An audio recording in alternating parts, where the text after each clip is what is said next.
নারীদের অধিকার রক্ষার দাবিতে পথে নামলো ত্রিপুরা প্রদেশ মহিলা মোর্চা।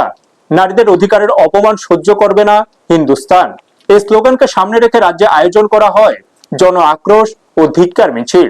ত্রিপুরা প্রদেশ মহিলা মোর্চার উদ্যোগে অনুষ্ঠিত এই মিছিলে বিপুল সংখ্যক কর্মী সমর্থক অংশগ্রহণ করেন। মিছিল চলাকালীন বিভিন্ন স্লোগানে মুখর হয়ে ওঠে এলাকা। একই সঙ্গে বিরোধী দলনেতা রাহুল গান্ধীর কুশপুতল দাহ করা হয়। এই কর্মসূচিতে উপস্থিত ছিলেন মুখ্যমন্ত্রী প্রফেসর ডক্টর মানিক সাহা, প্রদেশ সভাপতি রাজীব ভট্টাচার্য সহ অন্যান্য নেতৃবৃন্দ।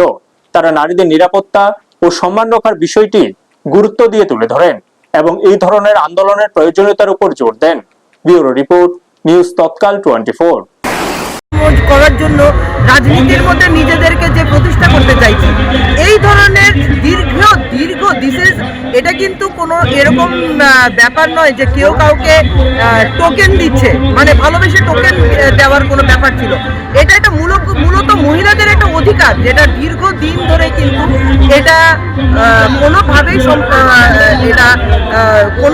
কোনোভাবে এই যে ইন্ডিয়া অ্যালায়েন্স বা কংগ্রেসের সরকার যেটা ছিল, ওরা সবসময় মহিলাদের এই এম্পাওয়ার করার যে ইচ্ছে সেটাকে কিন্তু ওরা নাকচ করে আসছিল।